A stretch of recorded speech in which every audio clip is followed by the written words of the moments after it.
Voter പട്ടികയിൽ പേര് ചേർക്കാനുള്ള സമയം കുറച്ചത് സ്വാഭാവിക നടപടി മാത്രമാണെന്ന് മുഖ്യ തെരഞ്ഞെടുപ്പ് ഓഫീസർ രത്തൻ ഖേൽക്കർ. അപേക്ഷ ലഭിച്ചാൽ മിനിമം 7 ദിവസം വേണം പരിശോധന നടത്തി നടപടി പൂർത്തീകരിക്കാനെന്നും രത്തൻ ഖേൽക്കർ മീഡിയ വണ്ണോട് പറഞ്ഞു. സർ, ഈ വോട്ടർ പട്ടികയിൽ പേര് ചേർക്കുന്നതുമായി ബന്ധപ്പെട്ട് സമയപരിധി വെട്ടിക്കുറച്ചത് ഇപ്പോൾ വോട്ടർമാർക്കിടയിൽ ഒരു ആശങ്ക ഉണ്ടാകുന്നുണ്ട്. എന്താണ് ഇത്തരമൊരു നിലപാടിലേക്ക് ഇപ്പോൾ കടന്നിരിക്കുന്നത്?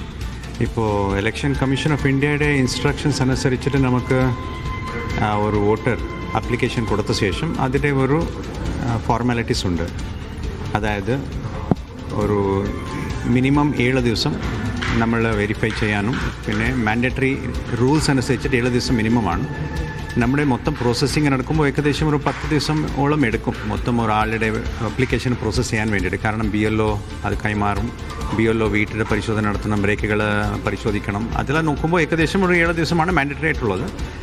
ആ ഒരു കണക്കനുസരിച്ചിട്ട് നമുക്ക് ഇപ്പോൾ 23-ാം തീയതി അവസാനം ലാസ്റ്റ് ഡേ ഓഫ് നോമിനേഷൻ ആണെങ്കിൽ ഏകദേശം ഒരു മാർച്ച് 15 വരെയാണ് നമുക്ക് കിട്ടിയിട്ടുള്ള എല്ലാ ആപ്ലിക്കേഷൻസും നമുക്ക് പ്രോസസ്സ് ചെയ്യാനുള്ള ഒരു സമയമുള്ളത്. ഇപ്പോൾ നേരത്തെ 23 വരെ പേര് ചേർത്തൊരു വോട്ടർ ലിസ്റ്റ് ഉണ്ടാവും എന്ന് പറയുന്നത്, പിന്നീട് 15 വരെയുള്ള ആളുകൾ അതൊരു കൺഫ്യൂഷൻ ഉണ്ടാക്കുന്നില്ല?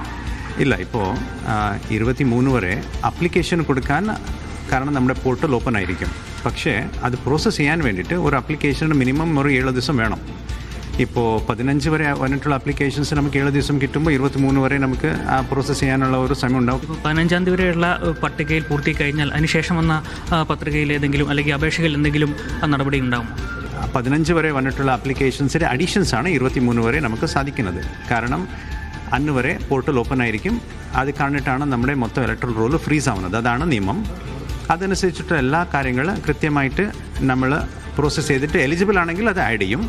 അത് കണ്ടിട്ട് ഒരു 2 ദിവസത്തിനകം നമ്മൾ എല്ലാ പൊളിറ്റിക്കൽ പാർട്ടീസിന് ആപ്ലിക്കേഷൻസ് നമ്മൾക്ക് കൈമാറണം. കാരണം ഇലക്ട്രൽ റോൾ എല്ലാം കൈമാറണം.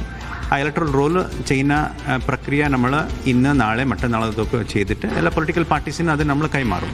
അപ്പം 15-ാം തീയതിക്ക് ശേഷമുള്ള ഇത് വേഗത്തിൽ പൂർത്തിയാക്കി കഴിഞ്ഞാൽ ബാക്കിയുള്ള പത്രിക കൂടി ഈ തന്ന അപേക്ഷ കൂടി പരിഗണിക്കും? ഇല്ല, അതിപ്പോൾ ഈ ഇലക്ഷന് വേണ്ടിയിട്ടുള്ള എല്ലാ പ്രക്രിയ നമുക്ക് 15 വരെ വന്നിട്ടുള്ള ആപ്ലിക്കേഷൻസ് മാത്രമേ നമുക്ക് പരിഹരിക്കാൻ സാധിക്കത്തുള്ളൂ. കാരണം ഇലക്ഷനുടെ എന്തായാലും ഡേറ്റ് അടുത്തായി പോയി. സോ 7 ദിവസം നമുക്ക് അത് കാണിട്ട് നമുക്കൊന്ന് പ്രോസസ്സ് ചെയ്യാനുള്ള ഒരു ലീഗലായിട്ടുള്ള മാൻഡേറ്റ് ഒന്നും ഇല്ല. സോ അത് നമുക്ക് ചെയ്യാൻ പറ്റത്തില്ല. ഇപ്പോൾ 15 വരെ വന്നിട്ടുള്ള എല്ലാ ആപ്ലിക്കേഷൻസ് കൃത്യമായിട്ട് നമുക്ക് നോക്കിയിട്ട് അതിന് എലിജിബിൾ ആയിട്ടുള്ള ആൾക്കാരെല്ലാം കൂട്ടിച്ചേർക്കാനുള്ള പ്രക്രിയ നമ്മൾ ചെയ്യും. ഈ B. ഗോപാലകൃഷ്ണൻ്റെ വിഷയത്തിൽ ഇനി എന്തായിരിക്കും ഇലക്ഷൻ കമ്മീഷൻ്റെ നിലപാട്? കാരണം ഇപ്പോൾ ഓൾറെഡി കേസ് എടുത്തിരിക്കുകയാണ്. ഇനി തുടർ നടപടികൾ എന്തായിരിക്കും? സോ ഇന്നലെ ജില്ലാ കളക്ടറുടെ നിർദ്ദേശം അനുസരിച്ചിട്ട് ആ വീഡിയോ എല്ലാ സ്ഥലത്തിനും ടേക്ക് ഡൗൺ ചെയ്തിട്ടുണ്ട്. അതുപോലെ തന്നെ ഒരു പോലീസ് സ്റ്റേഷനിൽ കേസ് രജിസ്റ്റർ ചെയ്തിട്ടുണ്ട്. ഇന്ന് പോലീസിൻ്റെ ഇൻവെസ്റ്റിഗേഷൻ അത് പുരോഗമിക്കും. ലീഗൽ ഒപ്പീനിയൻ നമ്മൾ എടുക്കുന്നുണ്ട്. ഇപ്പോൾ എടുത്ത സ്റ്റെപ്സിനെ കുറിച്ചും പിന്നെ ഭാവിയിൽ എടുക്കാൻ പോകുന്ന സ്റ്റെപ്സിനെ കുറിച്ചും ലീഗൽ ഒപ്പീനിയൻ നമ്മൾ എടുത്തിട്ടുണ്ട്. അത് വരുന്നവരേക്ക് ഒരു ഡീറ്റെയിൽ ആയിട്ടുള്ള ഒരു റിപ്പോർട്ട് ഇലക്ഷൻ കമ്മീഷന് കൈമാറും. പിന്നെ ഇലക്ഷൻ കമ്മീഷൻ്റെ നിർദ്ദേശം അനുസരിച്ചിട്ട് നമ്മൾ തീർച്ചയായിട്ടും നെക്സ്റ്റ് സ്റ്റെപ്സിനോട് എടുക്കും. ഇതിൽ അവരിൽ അയോഗ്യനാക്കാനുള്ള നടപടി ഇതുമായി ബന്ധപ്പെട്ട് സ്വീകരിക്കുക, അത്തരം നടപടിയിലേക്ക് കിടക്കും? ഇല്ല, അതിപ്പോൾ ലീഗൽ ഒപ്പീനിയൻ വരണം. അതുപോലെ തന്നെ ഇപ്പോൾ ബാക്കി കാര്യങ്ങൾ നമുക്കത് വന്നിട്ട് ശേഷം നമുക്ക് പറയാൻ പറ്റത്തുള്ളൂ. ഇപ്പോൾ ഒരുക്കങ്ങൾ എവിടെ വരെ ഈ തെരഞ്ഞെടുപ്പിനാണ്? നമ്മൾ സജ്ജമാണ്. എല്ലാവരും പോളിംഗ് ബൂത്തിൽ എത്തണം എന്നുള്ള ഒരു ആഗ്രഹം മാത്രമാണ് നമുക്കുള്ളത്. ഒരു അപ്പീൽ കൂടിയുണ്ട്. കൃത്യമായിട്ട് 9-ാം തീയതി എല്ലാവരും പോളിംഗ് ബൂത്തിൽ എത്തണം, കൃത്യമായിട്ട് വോട്ട് രേഖപ്പെടുത്തണം.